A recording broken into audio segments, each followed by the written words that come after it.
Hi folks, welcome back to the Alaris Center here in Grand Forks, North Dakota, Collegian post-game show. Marcus, Justin, 35-28, South Dakota State wins, and it was an adventure to get to that point.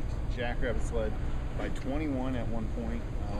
They led 28-7, and this North Dakota team never really let it get out of reach. But in that late third quarter, early fourth quarter, it looked like it was over.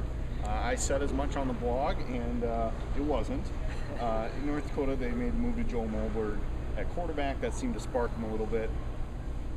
SDSU let off the gas a little bit, even if the head coach won't say it. They did. I don't know how you give up all those points, other than playing a little softer coverage. You got all that stuff happening. I'm talking too much. What are your takes on this game, and sort of what it means for the Jacks, who are now 2-0? Well, I think you are exactly right. You nailed it right on the head. I think the Jackrabbits kind of let it get out of reach. You're right. They weren't pressing as much. The defense was playing a little bit lazy. And I think overall, I think you're right as far as I think everybody in this entire dome felt the same way. I felt like in the fourth quarter that the Jacks had it in the bag, but obviously Turned out that wasn't the case. Zach Zenner, 37 carries. That's a career high. 295 yards. That ties a career high yet against Eastern Illinois in the playoffs. This guy can run it. Yep. And I believe he also had a high in carries as well. Yeah. Yep. And you think about it.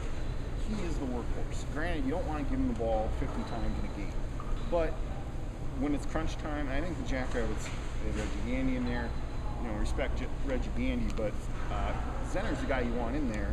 And maybe they wore down a little bit as far as being able to run block for 4 periods, but I think maybe we're focusing too much on the negatives here. But you're going to be up 21 points, and to let this sort of come back within 7 at the end, and you needed Jimmy Forsythe, spectacular interception to save the game, I think says a lot about the Jacks. It is important that they're 2-0, but right.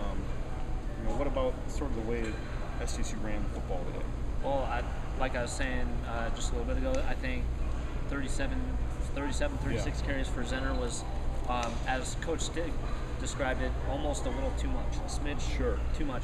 And I think looking at the stat sheet with the wide receivers, Schneider was the only one that had somewhat of a great day. Yeah, 4 for 91 and a touchdown. Definitely some consistency from him, but the rest of the wide receiving core was kind of lacking. And I think with Zenner running the ball, which Jackrabbits made the right call in running Zenner as much as they did, I think the wide receivers needed to step up a little bit more. It was too much, and it was almost not enough at the same time. Exactly. I don't know what else you do other than, if he's your workhorse, he's your best player. I think it's crunch time. You got to give him the ball, no matter how many times you ran it to that point in the game. I think I would piggyback off what you're saying a little bit as far as the Jacks won, but it was kind of a disappointing win, to be honest with you, because Coach Stig mentioned how much pressure they had on the quarterback, and yet they still only won by a touchdown. So that's kind of concerning. The pass defense, in my humble opinion, wasn't real great today. You think about, granted, you're playing a great receiver in Greg Harden. You had the Callaway guy; he went off as well. Stig said that he thinks these guys won't play another wide receiving tandem like those two all year. That's fine. SDSU did not look very good against the pass today. There are plenty of teams in the Valley who will throw it a lot, and very curious to see how this sort of all unfolds. A win's a win, and I think 2-0. There's a lot of good things you can take out of this. The way they ran the football, the run blocking was pretty strong all night. And I would say that the reason why it's such a negative win, because even Coach Stig said that it was an awkward feeling in the locker room at the end of the game. So when you're feeling awkward after a win, that doesn't sound very positive, especially coming from the head coach. Next weekend, Jackrabbits host Southeastern Louisiana, a team that played TCU quite well today, and Horned Frogs are in the top 25 on the FBS side. That is a evening game, and we'll be there to cover that one in Brookings. What are your takes on Grand Forks?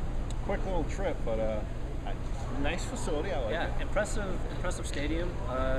Great place. Like the atmosphere. It got pretty loud at times. It did, and that's something that's fairly new around here at North Dakota. So, final score: Jackrabbits 35 and UND 28. We'll see you back in Brookings later this week, and more at SDSUcollegian.com.